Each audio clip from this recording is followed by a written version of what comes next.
Welcome to the LSR podcast number 194. We're here to talk about all the sports betting news in the United States and beyond. Sorry if you were expecting the A team. You got the B team. You got me, Dustin Gouker. You got Eric Ramsey. I'm sorry I put you on the B team, but let's face it, Adam and Matt are the A team. We're the B team here to fill in. Yeah, we know when Matt says the brightest minds in sports, we know he's really mostly talking about himself. Totally true. Even though he says follow him on Twitter if you hate himself. I think Matt really does love himself. He loves his opinions. No more Matt Brown slander here. We'll talk about a few things big. He's been fired. No, he's not been fired. No, he's just not yet. So. We'll talk about PointsBet and Fanatics. By the time now, everybody, unless you're living under a rock, already knows about that. We'll talk about that a little bit.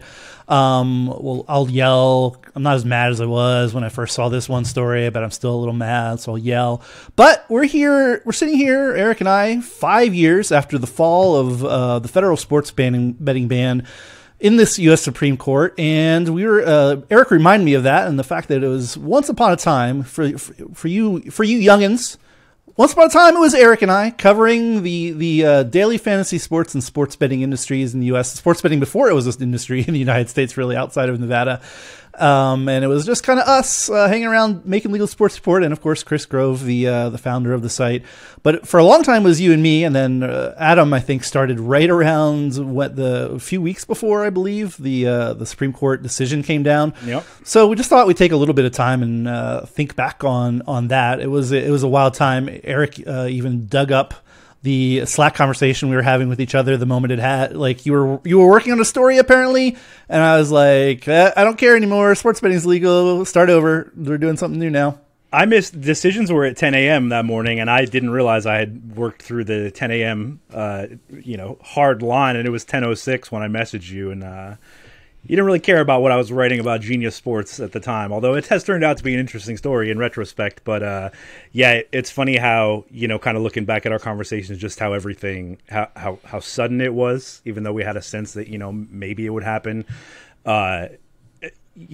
Literally at 10 a.m. on that day, everything changed for us, personally and professionally. The whole industry changed. It set off something that we're still trying to wrangle with. And, at the time we were trying to figure out how to cover this industry. Really, there was, we were among the first doing it, certainly at this depth and hopefully at this level of expertise. And everyone was learning this. Operators were learning how to offer sports betting. Regulators trying to learn how to regulate it.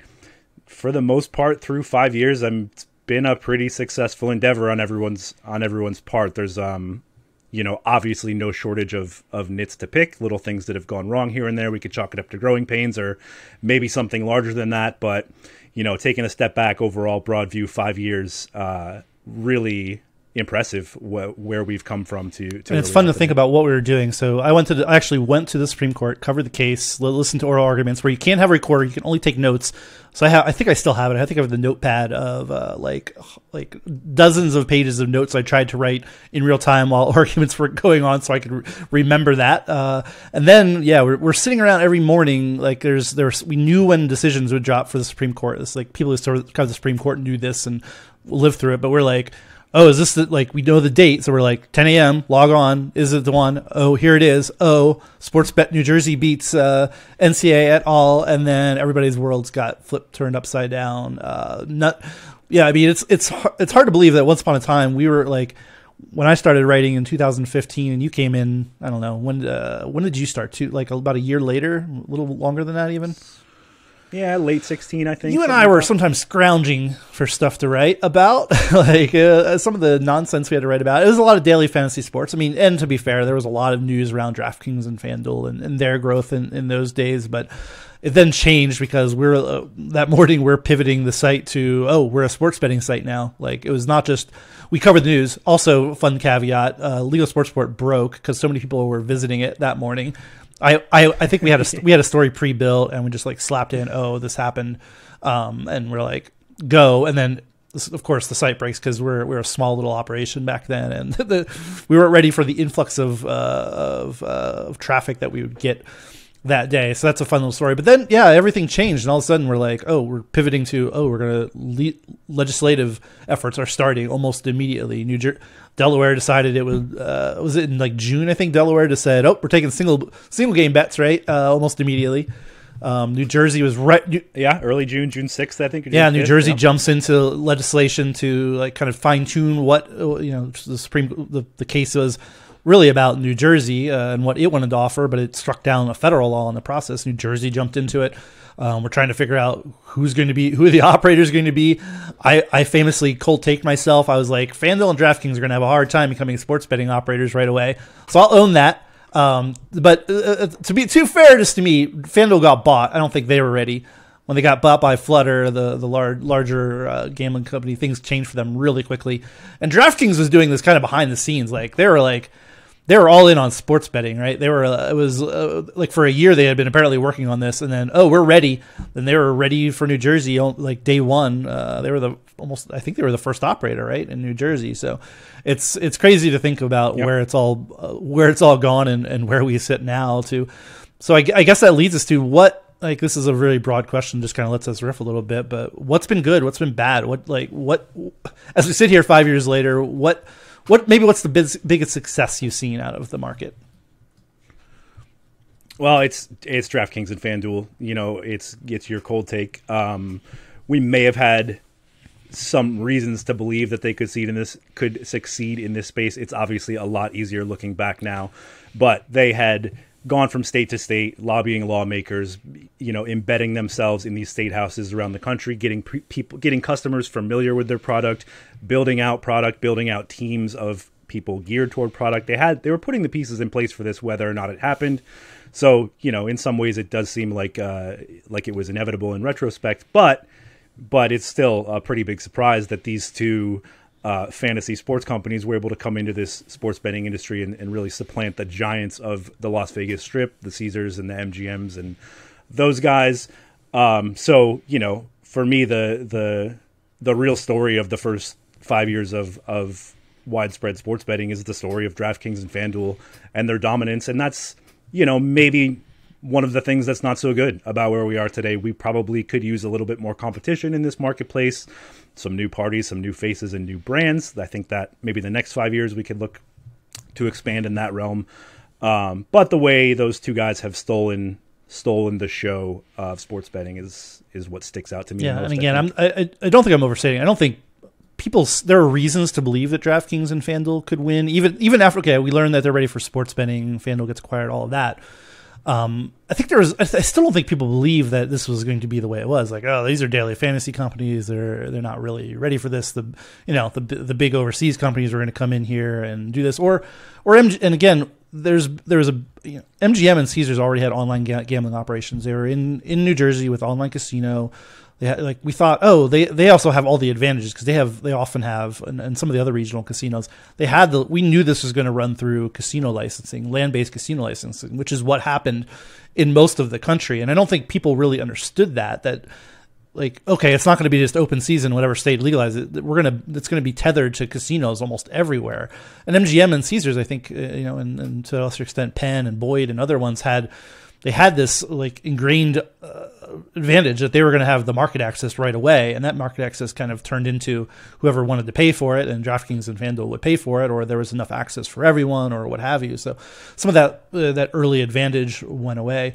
To me, the biggest success is just legalization. It's also maybe one of the downfalls is the pace of legalization. I'm sure I've said this on the podcast before, but if you had told me we'd be sitting at, dozens of states have legalized either in-person and or mobile betting, I would have called you crazy 5 years from now. This is not just a gambling thing. It is hard to think of something on a state-by-state basis that has passed legislatures at the speed and good commercial terms really in most cases that this has passed. You're right that DraftKings and FanDuel being already ingrained, they went barnstorming around the country getting DFS laws passed. They used some of that the lobbying they had already done, were already familiar. The companies they already worked with on lobbying were saying, okay, now we're in here for sports betting. We're back with a larger coalition, and here we are. Let's pass some sports betting laws. And again, it is so hard to pass legislation on anything, especially something slightly to very controversial in gambling. And we're seeing some of that pain now, but it's just crazy. We just like, sports betting's up here. It's going to pass. It's nuts in retrospect. And I don't think people appreciate how hard it is to do that, and how easy it was in retrospect to get this many states to say, okay, we're gonna have online sports betting again. We're gonna have online gambling for many times the first form of online gambling these states have had, and they're like, yep, sign me up, let's do this. That's crazy in retrospect, really.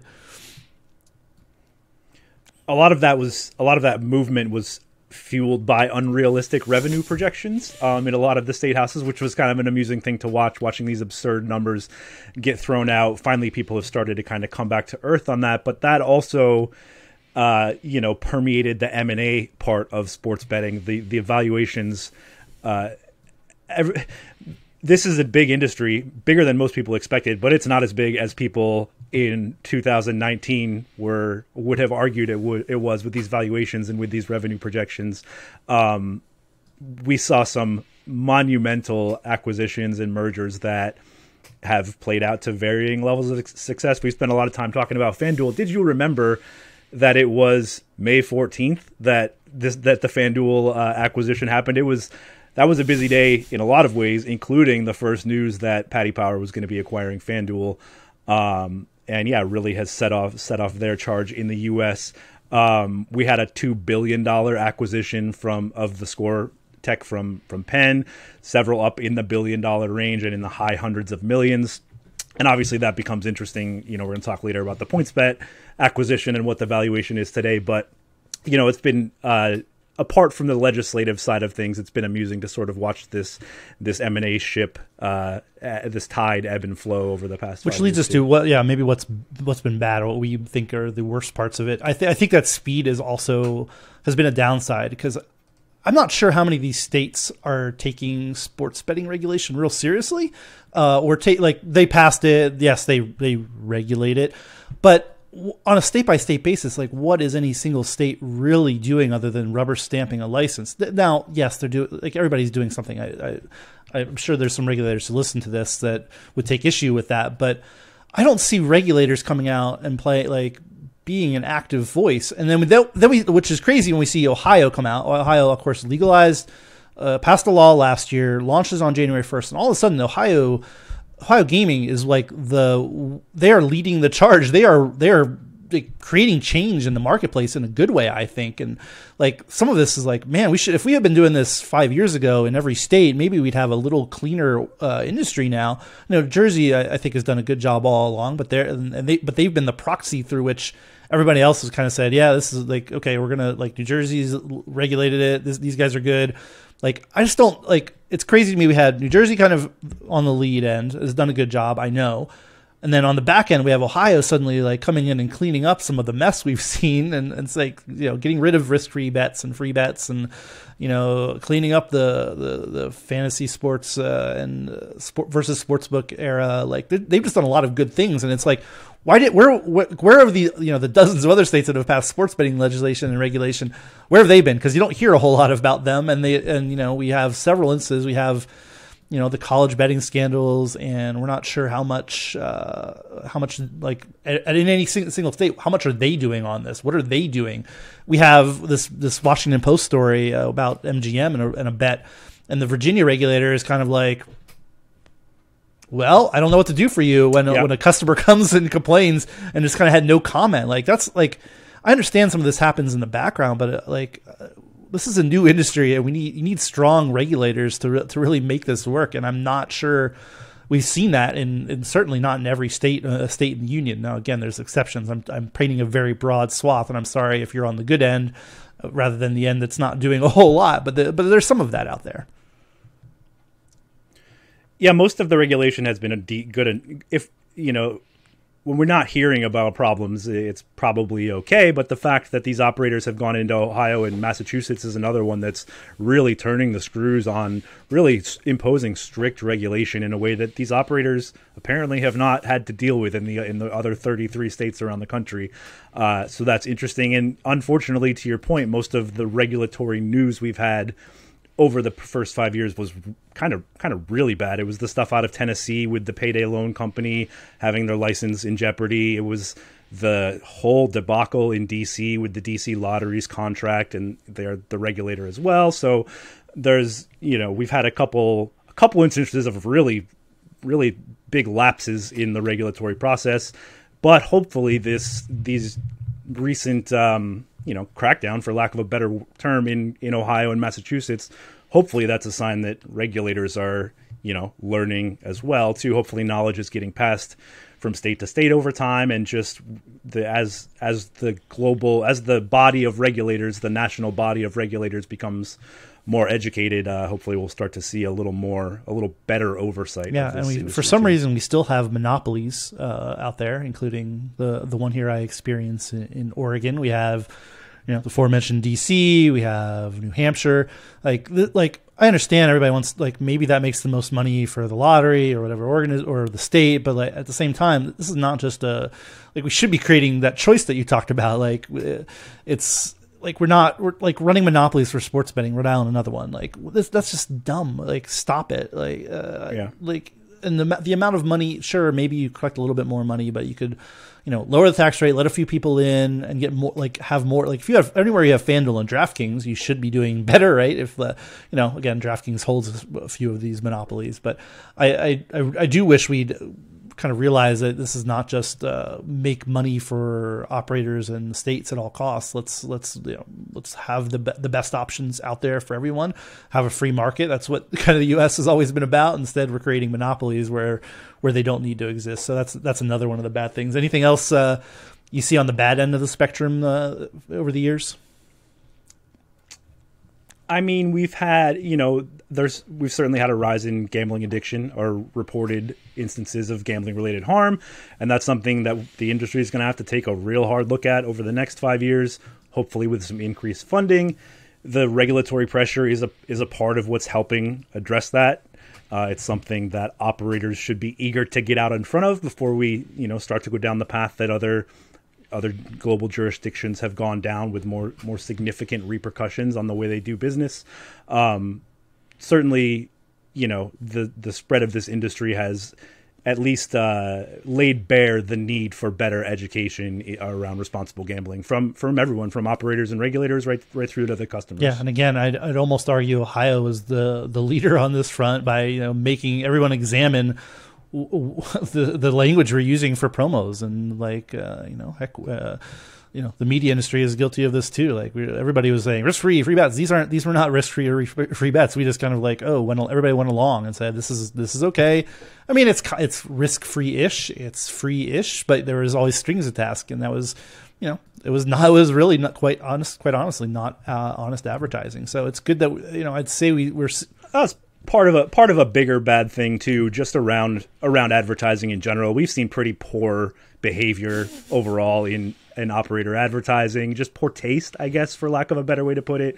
Some things that maybe aren't against the laws of the regulations, but really are just not the way we want to see this industry being promoted and marketed in the future. So that's another thing that kind of sticks in my craw about the first 5 years, is some of the really big letdowns in social media, in particular in organic marketing on social media has been overall kind of low quality so far. Which all this kind of leads us to what's the next 5 years or the future. I'll give you some time to think about that, because I'll take a stab at this.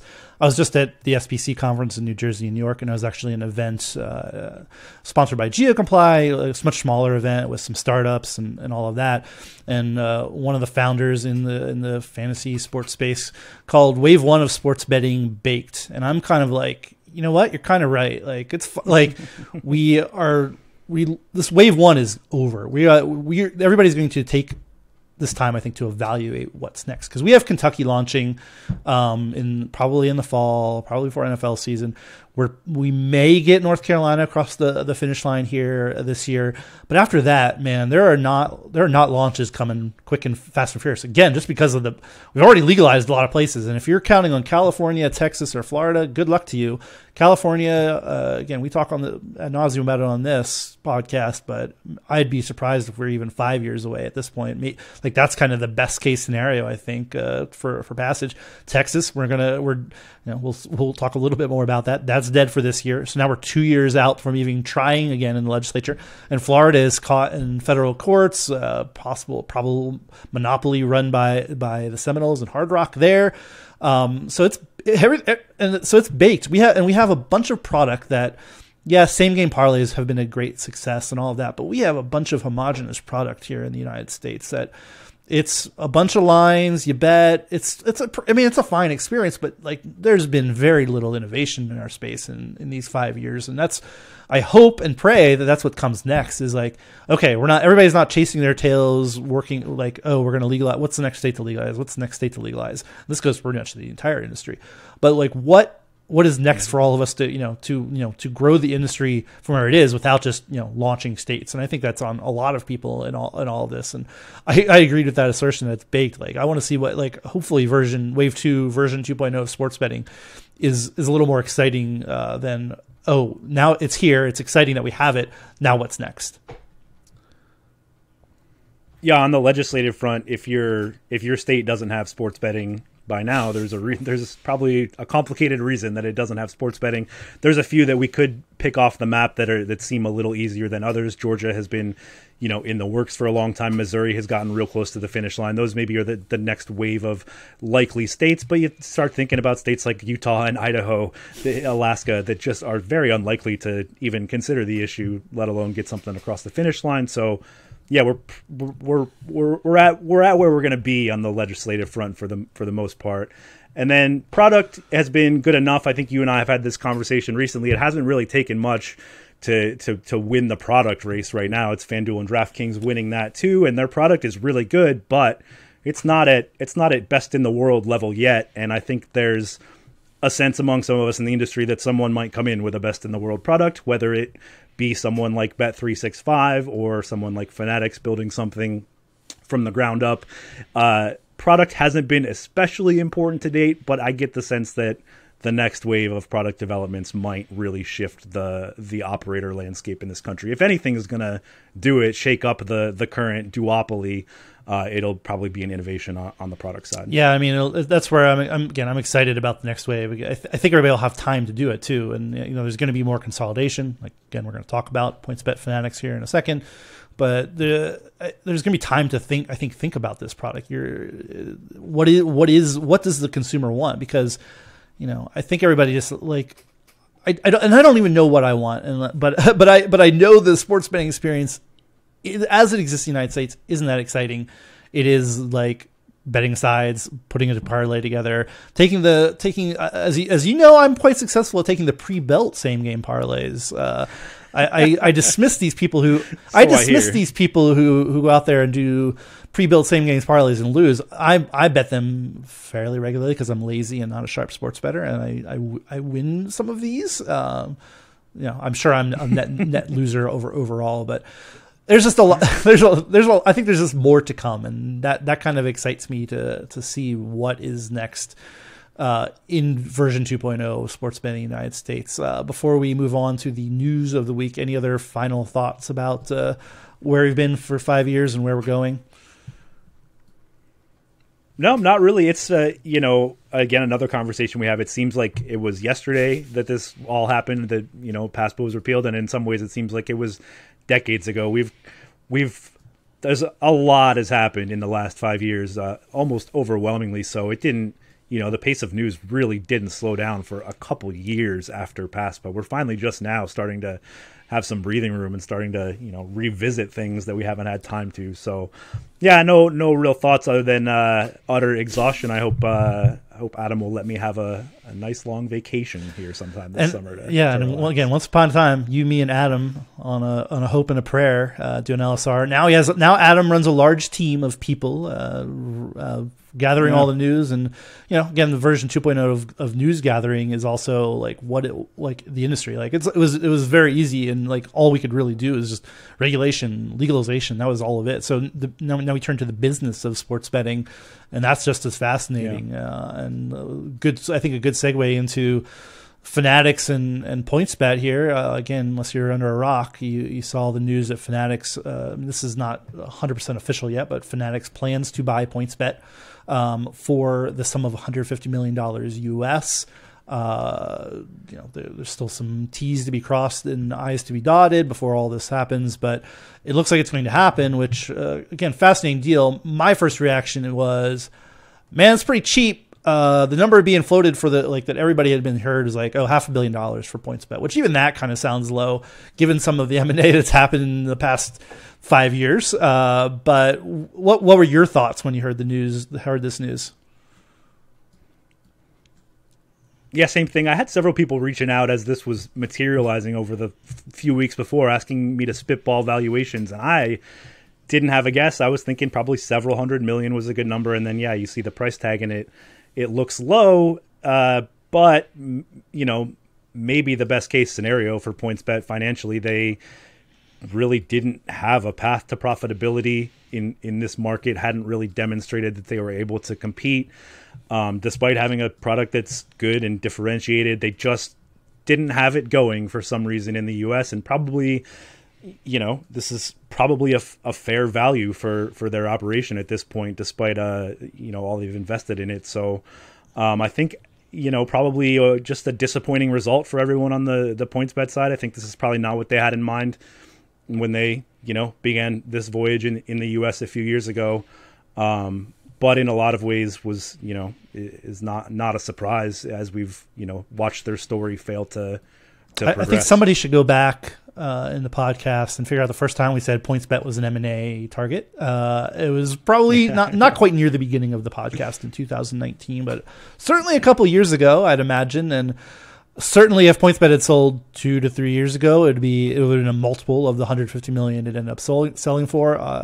Hindsight is 2020, but I think we all kind of say, what is PointsBet is spending a lot of money on branding, marketing, customer acquisition, had a pretty good product, but it was just not gaining. Again, you sit in the numbers all day long, people not really gaining meaningful market share anywhere. It was getting market access and getting its percentage of market share. What at last count, what's its U.S. market share? Look at, is it like 3?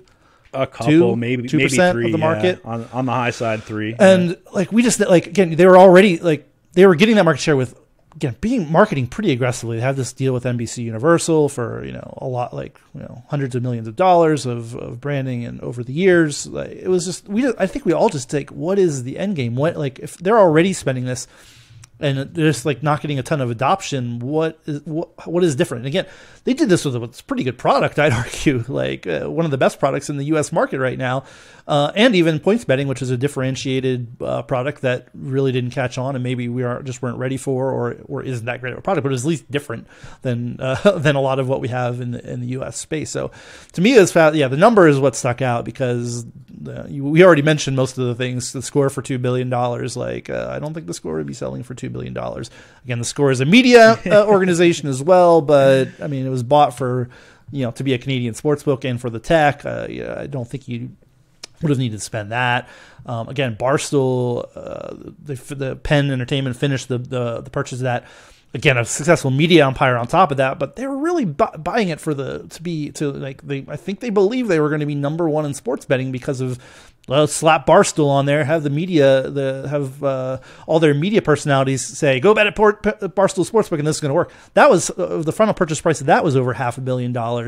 It's crazy in retrospect. Again, I think I don't know if we're quite making up numbers for valuations not that long ago, but it makes me feel like that way. And to go to the Fanatics side of this, it certainly makes a lot of sense. The aforementioned NBC deal they have, it's not cheap, but it's also not that expensive for a very large company like Fanatics to eat that while they're doing this.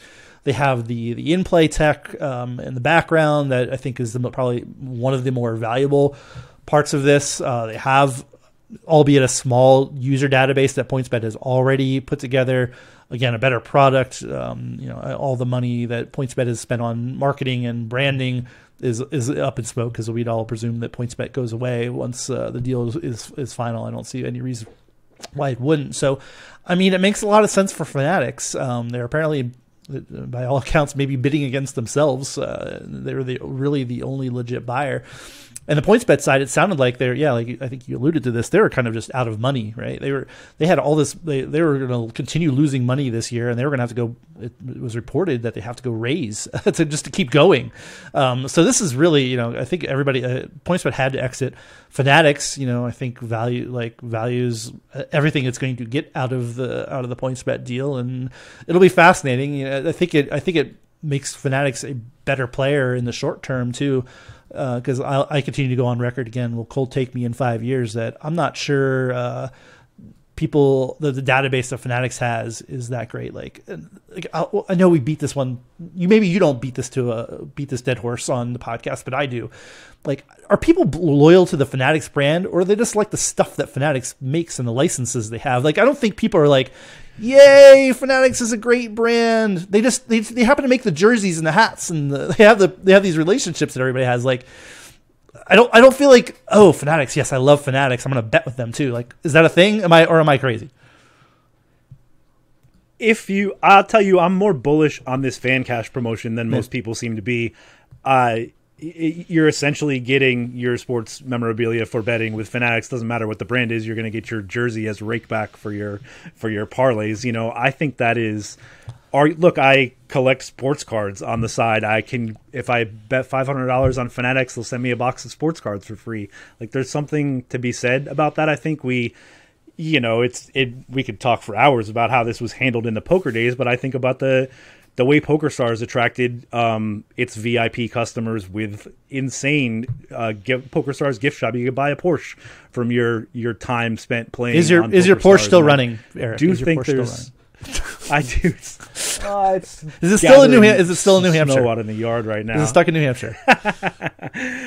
I do, but I do think there's. I think Fan Cash is an intriguing promotion that does kind of bridge this gap. It does kind of salvage the brand because you're essentially betting on the sports book of your home team. You don't see Fanatics advertisements a ton on TV. They're not a strong brand in this space in the same way DraftKings and FanDuel are. But I think what they have to offer on that side, in their core business, I think that's a attractive. Yeah, I mean, I definitely agree with you. There's been a lot has come out. I think that a certain amount of your bets seems like you're going to go to being able to buy products on various team stores or league stores or what have you. It's interesting and definitely.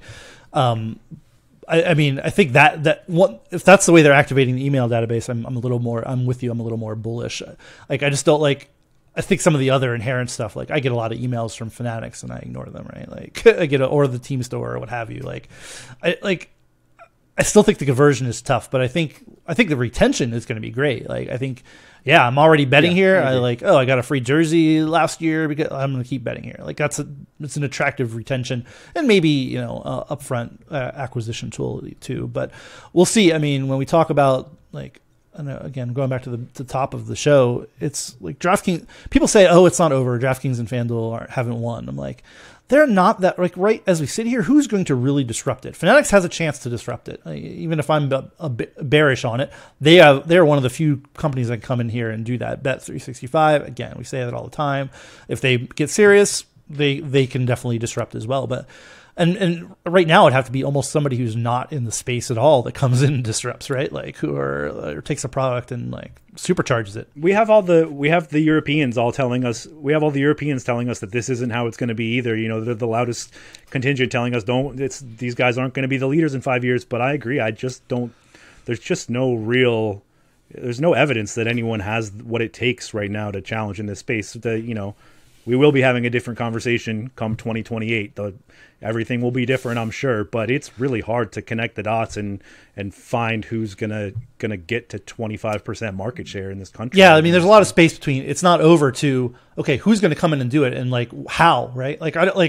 Again, Fanatics is the only one as you sit here. 365 has been more aggressive, but is not right. Is still not we're going to go take DraftKings and FanDuel's lunch. Fanatics at least can. Again, Penn Entertainment, Barstool, they're not. It's clear. Yes, they could spend more on marketing, but is that just? I mean, that's just shuffling the top, the three behind DraftKings and FanDuel. That doesn't get them into tier one anytime soon. So I still whenever I the European brands too, it's what. what are you going to do? Like your brand has no value. Like your name doesn't mean anything here. Number one. And like, what are you going to do? You're not going to come in and spend a lot on customer acquisition. Your product is good, but it's not like we've already learned that's really, maybe in the next 5 years, 10 years, that becomes way more important than if you have a really good differentiated product. But anyway, we've gotten far afield from the original Fanatics and PointsBet, but it does take us to this interesting dynamic that's happened in the last 5 years as parlays, same game parlays. We have DraftKings, Jason Robbins. Again, he says the quiet part out loud quite a bit for all of us to hear. I'm not sure that's the best thing to do, but he does it, and he's not going to change, obviously. But here's recently said at a conference, he said, here, I've got it up here. We've seen no decline in demand as we've increased hold rate. The important thing is that we're not increasing it by making the odds any worse for customers. It's just by pushing more parlay mix and things like that. And again, for me, gambling Twitter, gambling industry loves to say, don't bet on parlays, they're awful for you. At the same time, people just want parlays. This is what you can say they're bad for you all you want. Buying lottery tickets is also awful. People do that. People put money in the slot machines. That's also awful. People do that. Yes, it's bad for us. We're going to the entire universe of sports bettors is going to lose money and a lot of money at parlays.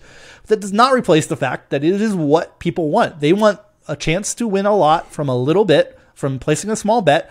They don't want to grind minus 110 sides at $25 a pop. What they want is to bet $1 to win 1,000, and they're going to lose all the time, or once in a while they will. This is the product they want. So I challenge us all in the next 5 years to stop saying this is bad. This is like parlays are bad. Yes, they're bad. Doesn't matter. It's what people want. And yes, they're being advertised and being pushed to people, but it's also clear this is what they want at this point. And what are we going to do about that? I think the fast in-game parlays is probably a bad idea from an RG standpoint. Trying to get people to churn through parlays more often is a bad idea.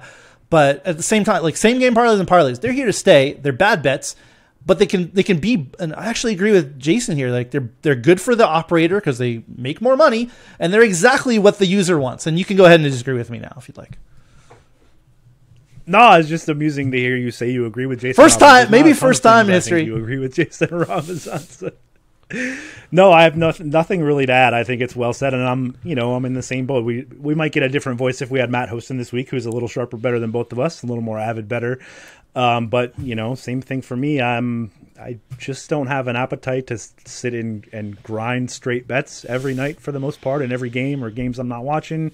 But I'm happy to splash a small amount, a little disposable money down on a same game parlay or something like that. And I certainly don't fault operators for leaning into it, both because it's what the customers want and it's what their shareholders are demanding. That's what's driving this push toward profitability. Really is the increased holds fueled by same game parlays. So, if the customers are getting what they want and the operator is finding a way to make profit from it, I just have a hard time taking too much issue with it. I mean, the challenge is what is next? This was the product that is kind of disrupted. Disrupted is maybe the right word. This is the thing that Nevada was okay, parlays. Yes, you do parlays in Nevada. But the beginning was just sides, right? It was just totals.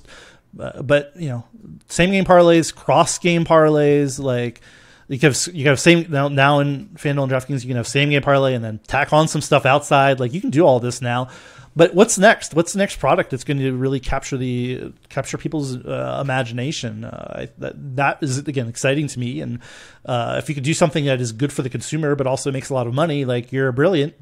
But because anything that's good for the operator is also going to be taking money from the user. And again, I don't think people are not people worry about churn, but people are happy to lose their money this way. I think, and once in a while you win one. Again, you take $10, you win 150. That's exciting, right? As opposed to, whereas you could bet a 10, something really long odds, one single long shot. Sometimes you're not gonna hit. But when you're doing a parlay, there's a build up, there's some excitement. That's a cool product. It is a cool product. And again, go ahead and disrupt that. Find something better than same game parlays. But I'm kind of over. Man, stop betting parlays. People want to bet parlays. I also think people understand that these aren't great bets. I don't think people think they're going to win. They understand this is a lottery ticket. Like, just again, everybody lines up for Powerball every week. That is no better for you. It's way worse actually, because your odds of winning that are in the hundreds of millions, right? So you're not like it's okay. It's okay for like gambling is about winning a lot of money from not risking much or ramping it up. And again, to do it, coin flip style on -110 sides is, that's a grind. Even though our friend Matt Brown is very good at it, I think. But anyway, it hurts a lot. It's the same thing that happens in poker too. It's the risk. It's the pain versus pleasure.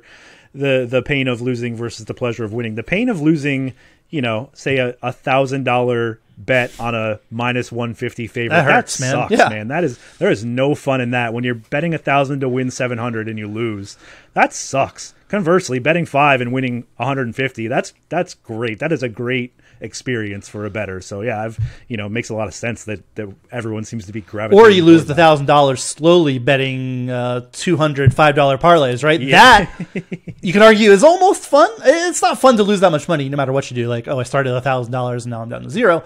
But again, it is more exciting than losing 100, 1,000 at a single time on a side, right? That's like people can eat that, and it's like, again, I feel dirty saying this, but like sports betting is entertainment, and again, this is what I think Jason Robbins has been spouting for a long time. It is entertainment, and the more entertaining product is the same game parlay that gives you this chance to turn a small amount of money into a larger amount of money. And if that's more entertaining to the customer, and I think it's borne out that it is, then by all means have at it. So we'll pick up. Last week we guys talked about Texas. It had passed the House.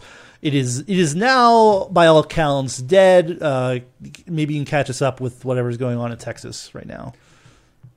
Yeah, I mean, I think we figured as much. As a topic that has been often on this podcast a lot over the last couple months. Texas, I say officially, it is not quite official, but it's really dead. Once the lieutenant governor says that it's not happening, it's not happening, and the lieutenant governor has said it's not happening. It's probably not going to make it onto the Senate floor this year. You can read into it what you want. The story from the lieutenant governor is he doesn't have the votes in the Senate to even bring it up for an issue. The flip side of the argument is let the people decide whether or not you want sports betting in Texas. This is merely a vote to put a measure on the ballot, essentially. I would let the voters decide. That is not going to happen, and I think Dustin mentioned earlier, no session in 2024 in Texas, so we are probably on the shelf in the Lone Star State until 2025 at the earliest. And I'm going to get political for a little bit, because I can be, and it's not going to be super political, but the lieutenant governor basically said it was carried by a Democratic majority in Texas. We don't have this is a Republican legislature. We're going to do what we want. I'm like, When did we just not be able to pass bipartisan legislation? When did that happen? I feel like, I know when it happened. But we used to, we used to be able to work together across party lines and you guys like sports betting, we'll do something else. It's okay. The fact that it's just, Democrats carry this, we can't possibly move this now because Democrats liked it. It's defeat, take sports betting out, strip that away from it. It was just defeating to hear Texas just say, Democrats voted for this, we can't possibly vote for this now. That's just boneheaded thinking, and I wish our country wasn't in this state, sports betting or no. So that was that. I'm going to rant on the thing that I wanted. People were disappointed because I wrote about this, my little Substack, and I probably come on this podcast every year and say this is the worst thing I've ever read about sports betting. I know I did at least one other time about a column about college betting and things like that. This is from an Australian publication apparently, or at least an Australian writer, saying sports betting is worse than OxyContin. And I'm here to tell you that's some bull s. That stop it. OxyContin and the opioid crisis has claimed hundreds of thousands, if not millions, of lives. In the U.S. for the hundreds of thousands, millions probably worldwide. No, gambling, any kind of gambling, yes, it comes with harm. It comes with people who commit suicide probably because they get in too deep and can't. But sports betting is not killing tens of thousands, hundreds of thousands of people, to put that on a headline. And again, I think that you can say, oh, it's just about headline. The content of the story doesn't get much better. It kind of leans into that headline, if anything. And we can have a real serious conversation about harm from gambling without just going over the top and saying it's the opioid crisis. Now, there are parallels with the opioid crisis in that, the states have legalized it and, benefit from it. The OxyContin was pushed by doctors and didn't reel it back in. But the top level, let's have rational conversations. Sports, if you are going to tell me with a straight face that sports betting is like the opioid crisis, stop. That is not a serious conversation or even the start of a serious conversation. I think you can have that conversations in a more nuanced way, but just to say, bad as OxyContin, stop. It's not, gambling is not that bad. Again, it almost demeans the real harm that does come from gambling, the fact that there are issues that we need to work out that are it ruins families. It does claim lives, but it is not this. The opioid crisis has touched everyone, right? I'd be hard pressed to find somebody who hasn't known somebody to be doing this. And again, maybe gambling is the same way, but it's not the same. People are losing their lives daily from OxyContin and opioids, and sports betting, the harm that it does, it is not that. So anyway, I wanted to rant about that. You're welcome to chime in if you would like. No notes. I appreciate you saying that, and it's not the first time we've heard really bad comparisons with sports betting. It was not long after Passport we heard a lawmaker in Tennessee compare it to slavery on the Senate floor. You're right. These are conversations we can have. We should have a real deep conversation about the harms that gambling can cause. This is not the way to have it by invoking these other terrible things that we have plaguing this country. Well, with all that ranting over and thinking about the past and the future of sports betting, we'll call it a day. Wherever you listen to podcasts, we'd appreciate it. You give us a 5-star review, rate us. If there's something you'd like us to do better, please just tell us. You can find us. We have emails. We have Twitter handles that we sometimes use. You can find me on LinkedIn, whatever you want to do. But we'd appreciate your reviews to continue to get this out. This is a labor of love that we've done since 2019. We're coming up on episode 200, which is crazy to think of that we've been actually doing that this long. But we appreciate all the listeners. Again, I was at the conference in New Jersey. I hear more people talk about the podcast than anything we do. People like to listen, and we appreciate you listening over the years. So with that, for Eric, I'm Dustin. We'll see you next time.